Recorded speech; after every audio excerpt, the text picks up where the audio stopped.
여러분 안녕하십니까? C채널 뉴스입니다. 체르노빌 원자력 폭발 사고가 발생한 지 27년이 흘렀습니다. 북핵 문제와 국내 원전 개발 등으로 한반도 핵 위험 수위가 갈수록 높아지고 있는 가운데 체르노빌의 교훈을 되짚어봤습니다. 곽영신 기자의 보도입니다. 지난 1986년 4월 26일 구소련에서 일어난 체르노빌 원전 폭발 사고. 당시 가장 큰 피해를 입은 프리피아트시의 최근 모습입니다. 이 모습들은 사진작가 헬렌 베일루스가 지난 4월 초 우크라이나 당국의 허가를 얻어 촬영한 사진들입니다. 당시 인구 5만 명이 거주하던 도시는 아파트나 공공시설, 놀이기구가 흉물스럽게 서 있는 유령 도시가 됐습니다. 아직도 반경 30km 이내는 주거 금지 구역으로 설정돼 있으며 과학자들은 방사성 원소가 안전한 수준으로 줄어들려면 900년이 더 걸릴 것으로 추정하고 있습니다. 폭발 일주일 만에 31명, 5년 동안 9천여 명이 사망해 인류 최악의 핵 참사로 꼽히던 체르노빌 사고. 그 충격과 슬픔이 여전한 가운데 지난 2011년 발생한 일본 후쿠시마 원전 사고는 핵의 위험성을 다시 한번 뼈저리게 느끼게 한 사건이었습니다. 체르노빌 원전 사고 27주년, 그리고 후쿠시마 원전 사고 2주년을 맞는 지금 우리가 처한 상황은 어떨까? 후쿠시마 사고 이후 독일, 스위스, 벨기에 등 유럽 여러 나라는 탈원전 정책으로 돌아섰지만 우리나라는 여전히 원전 정책을 고수하고 있습니다. 세계에서 5번째로 많은 23개의 원전을 운영하면서도 삼척, 영덕 등에 추가로 건설한다는 계획입니다. 20년 이상 된 노후 원전도 전체의 40%인 9기. 이 노후 원전들은 사고도 잦아 지난 2012년에만 17차례나 가동이 중단됐고 올해 들어서도 5차례나 사고가 발생했습니다. 이러한 가운데 북한은 핵실험을 강행한 데 이어 영변 핵시설을 재가동하고 우리 정부도 한미 원자력 협정에서 핵연료 재처리와 우라늄 농축을 요구하는 등 핵무기에 대한 안보 위기도 높아지고 있는 실정입니다. 전국 77개 시민단체가 연합한 핵없는 사회를 위한 공동행동은 지난 26일 핵없는 세상을 위한 27가지 기원문을 발표하고 원전 추가 건설 반대, 노후 원전 가동 중단, 한반도 비핵화 등을 촉구했습니다. 이제 한국의 경우에는 핵발전소를 추가로 더 짓는 계획을 갖고 있고 노후한 핵발전소에 대해서도 계속 가동을 하고 있습니다. 따라서 저희는 신규 핵발전소 건설 계획을 중단하고 그리고 노후 발전소에 대해서는 폐쇄하는 그런 정책을 정부가 취했으면 하는 것을 강력하게 요구하고 있습니다. 핵 재처리 공장을 만들고 고속 중식로를 만들고 하는 일은 수십 년이 걸리고 수십조의 돈이 들어가는 일일 뿐더러 그 일의 성공의 가능성도 저희가 보장을 할 수가 없고 그리고 엄청난 핵시설이 그만큼 늘어나는 것입니다. 그리고 그런 일을 진행한다는 것은 우리나라의 원전 의존을 점점 더 깊게 한다는 일입니다.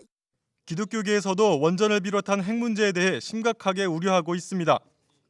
한국기독교교회협의회와 한국 YMCA 전국연맹 등 기독교 단체는 지난해 후쿠시마 사고 1주기를 맞아 발표한 핵 없는 세상을 위한 한국 그리스도인 신앙선언에서 핵으로부터 독립하는 것이 이 시대 그리스도인들에게 주어진 신앙적 과제라며 핵에 대한 반대 입장을 분명히 했습니다.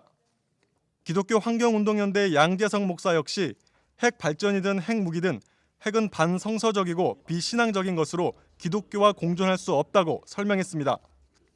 핵은 핵무기든 원자력 발전소이든 핵 폐기물을 내서 방사능 물질을 아주 무작위하게 방출하고 있기 때문에 결국 생명의 근원까지도 파괴시키고 지구 전체의 생명이 살 수 없게 만들 수도 있는 가공할 만한 무기다. 그러니까 이거는 어떤 방식으로도 인정할 수 없다. 체제 보장을 위해 핵카드를 사용하는 북한, 이에 강경 대응하며 핵논리로 맞서는 우리 정부, 그리고 무분별하게 추진되는 원자력 발전까지 27년 전 발생한 체르노빌 원전 사고는 이러한 움직임이 인류의 생존을 담보로 한 위험천만한 불장난이라고 뚜렷이 경고하고 있습니다. C채널 뉴스 곽영신입니다. 한편 기독교 환경운동연대도 체르노빌 사고 27주년 성명을 통해 원자력 발전의 위험성을 경고하고 지속 가능한 재생에너지 정책으로의 전환을 촉구했습니다. 단체는 성명에서 원전은 하나뿐인 지구와 그 안에 살고 있는 모든 생명, 즉 하나님의 창조 동사를 파괴하는 반신앙 행위라며 정부가 70%가 넘는 국민의 반대에도 불구하고 안전하고 경제적이라는 거짓 선전을 앞세워 원전 정책을 확대하는 것은 국민을 기만하는 것이라고 밝혔습니다. 단체는 이어 국민의 생명을 담보로 하는 원전 정책을 중지하고 햇빛발전소와 풍력발전소 등 다양한 신재생 에너지 정책으로 전환하길 요구한다며 한국교회 역시 에너지 절약 운동에 적극 동참할 것이라고 전했습니다. 한편 기독교 환경운동연대는 창조세계 보전을 위한 녹색교회 운동의 일환으로 교회 녹화, 햇빛발전소 설치, 친환경 조명 십자가 등의 캠페인을 지속적으로 벌여왔습니다. 지난 25일 우리 정부가 북한 측에 제시한 남북 실무회담에 대해 북측이 사실상 거부 의사를 표시해왔습니다. 이에 우리 정부는 개성공단 남측 근로자 철수를 권고하는 성명을 발표했습니다. 북한 국방위원회 정책국 대변인은 담화를 통해 북남 관계를 전쟁 국면에 몰아넣은 주범들이 최후 통첩식 중대 조치라는 것을 운운한다면 그것은 최후 파멸만 촉진할 뿐이라며 우리 정부의 대화 제의를 사실상 거부했습니다. 북측은 그러나 개성공단에 남아있는 남측 근로자의 철수에 대해서는 신변 안전 보장 대책을 포함해 모든 인도주의적 조치들을 책임적으로 취하겠다고 덧붙였습니다. 북한이 대화 제의를 거부함에 따라 박근혜 대통령은 외교안보 장관들과 중대 조치의 내용과 시기를 논의했으며 26일 오후 성명을 발표하고 개성공단 내 우리 측 체류 인원의 철수를 권고했습니다. 한편 통일부는 지난 25일 개성공단 정상화를 위한 남북 당국 간 실무회담을 북측에 제의했으며 대화 제의에 거부할 경우 중대한 조치를 취하겠다는 뜻을 밝힌 바 있습니다. 2014년은 우리나라에 복음이 전파된 지 130주년이 되는 해입니다. 이를 기념해 미래목회 포럼이 한국교회의 선교 역사를 조명하고 교회가 나아갈 방향을 모색하기 위한 기념 사업을 추진하기로 했습니다. 이인상 기자의 보도입니다.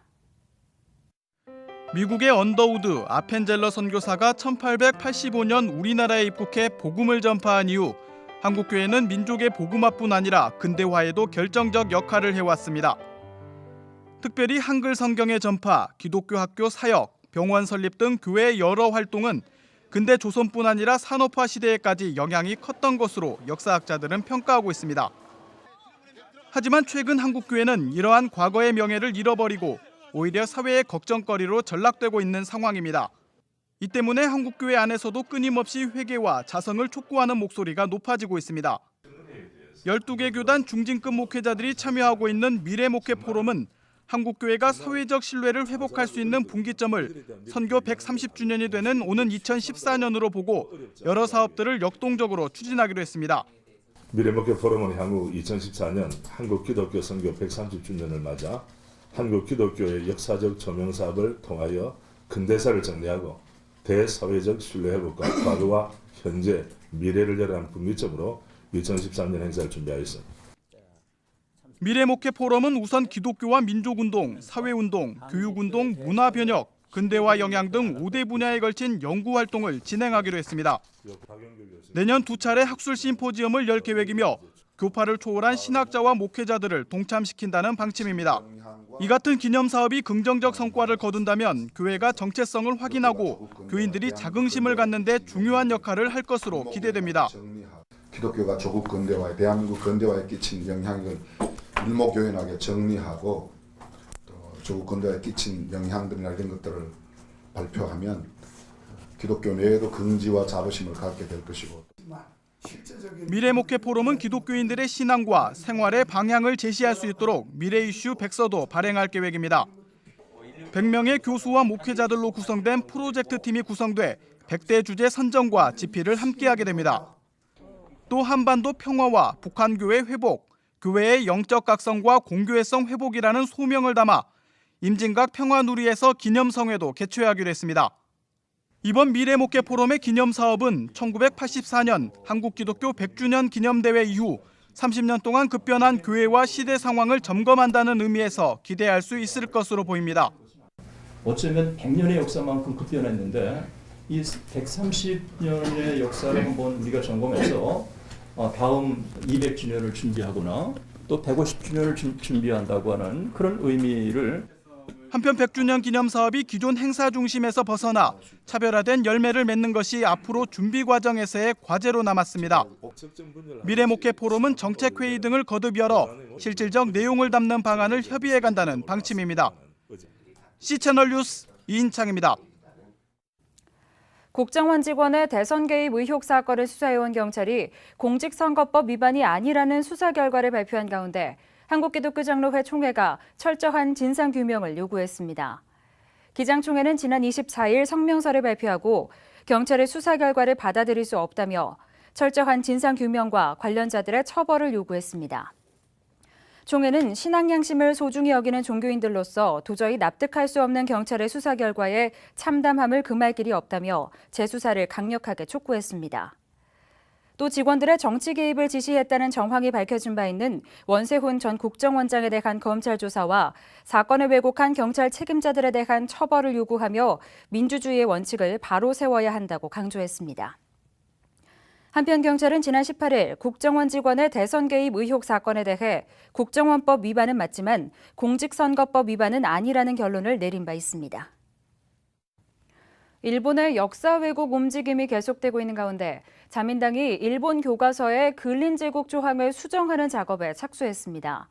자민당은 지난 24일 교육재생실행본부 특별부회 첫 회의를 열고 교과서 검정 기준 중 아시아 국가에 대한 배려를 규정한 근린제국 조항을 폐지한다는 방침을 확인했습니다. 회의에서는 여전히 많은 교과서에 자학적인 역사관에 입각한 문제가 있는 기술이 존재한다는 주장이 나왔으며 이에 대한 의견 일치에 따라 근린제국 조항 폐지를 기정사실화했습니다. 이에 따라 일본은 앞으로 교과서 기술 과정에서 침략 전쟁 역사를 미화하고 식민 지배를 정당화하는 등 역사 왜곡을 본격화할 것으로 보입니다. 한편 근린제국 조항은 1982년 미야자와 기이치 당시 관방장관이 교과서를 기술할 때 한국, 중국 등 이웃 국가들의 비판에 충분히 귀를 기울이겠다는 담화를 발표하면서 생긴 조항으로 그동안 우익 성향 교과서를 만드는 출판사들도 이 조항에 따라 내용의 수위를 조절해왔습니다. 개신교를 비롯한 종교계와 정부가 노숙인 지원을 위한 협의체를 구성하고 노숙인 대책 사업을 함께 진행할 예정입니다. 한국기독교교회협의회 홈리스대책위원회는 불교, 원불교, 천주교 등 종교계 그리고 보건복지부 등과 함께 종교계 노숙인 지원 민관협력 네트워크를 출범시킬 계획입니다. 그동안 종교계와 보건복지부는 노숙인 지원 분야에서 민관협력의 중요성을 공유해왔으며 정부의 손길이 미치지 못하는 사각지대까지 보살핌이 필요하다는 데에 공감대를 형성했습니다. 네트워크는 앞으로 매년 공동모금 행사를 추진해 노숙인의 주거, 일자리, 재활 사업을 지원할 계획이며 노숙인에 대한 사회적 인식 개선, 자존감 회복을 위한 사업도 함께 추진할 예정입니다. 이 밖의 뉴스와 날씨를 전해드립니다. 대한예수교장로회 통합총회 목회자 유가족협의회가 다음 달 2일 이사회를 출범하고 유가족 실태보고회를 갖습니다. 협의회는 이사회 출범 이후 목회자 유가족을 위한 직업훈련과 홀사모 센터 설립 준비 등을 활성화할 계획입니다. 교회개혁 실천연대와 사회선교센터 길목이 기독여성 지도력 양성을 위한 밝힘여 프로젝트를 추진합니다. 여성에 대한 편견을 극복하고 교회 건강성을 밝힐 인재를 양성한다는 취지로 10주 과정의 교육이 진행됩니다. 한국복음주의협의회가 다음 달 10일 나의 목회와 어린이 사역을 주제로 원래 발표회를 갖습니다. 어린이 전도협의회 대표 조정환 목사, 송파 사랑의 교회 장희선 목사 등 전문 사역자들이 발제합니다. 국제고 호기구 구피프리 주식회사 연세로아스와 국내외 저소득층 아동을 위한 후원 협약을 맺었습니다. 연세로아스는 자사제품 판매 수익금 중 일부를 저소득 아동 지원 사업에 후원하며 구피플은 이를 교육 사업에 활용하게 됩니다. 날씨입니다. 하루 이틀 간격으로 비가 오는 변덕스런 봄 날씨가 이어지고 있습니다. 또다시 비 소식이 있는데요. 날이 흐려지면서 충남 서해안을 시작으로 경기 남부와 충청 이남 지방으로 비가 확대되겠습니다. 서울 등 중북부 지방에도 오후에 빗방울이 떨어지는 곳이 있겠습니다. 아침 기온은 춘천 4도, 서울 7도를 기록하겠습니다. 낮 최고 기온은 부산 18도, 대구는 19도까지 오르겠습니다. 바다의 물결은 서해와 동해에서 0.5에서 2m, 남해에서는 0.5에서 1.5m를 일겠습니다. 주간 날씨입니다. 토요일에는 대기가 불안정해 국지적으로 강한 비가 오겠고 강수량의 지역 차이도 클 것으로 보입니다. 하지만 주일에는 대체로 맑은 가운데 포근한 날씨가 예상됩니다. 평안한 주말 보내시기 바랍니다. 시청해주신 여러분 고맙습니다.